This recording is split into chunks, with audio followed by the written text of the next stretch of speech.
কালকে সন্ধেবেলা একটুখানি ঘুরতে গেছিলাম, তো ঘুরতে ঘুরতে একটুখানি বেশ ভালো লাগছিল। তারপরেতে ভাবলাম আরে খুব খিদেও তো পেয়েছে, কি খাওয়া যায়।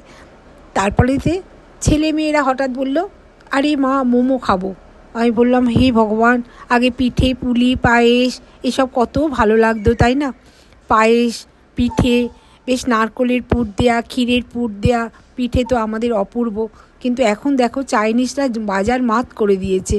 সেই একই প্রসেসে চালের গুঁড়োটাকে বাদ দিয়ে ময়দা দিয়ে তার মধ্যে চিকেন, বিভিন্ন জিনিস পুড়ে দিচ্ছে।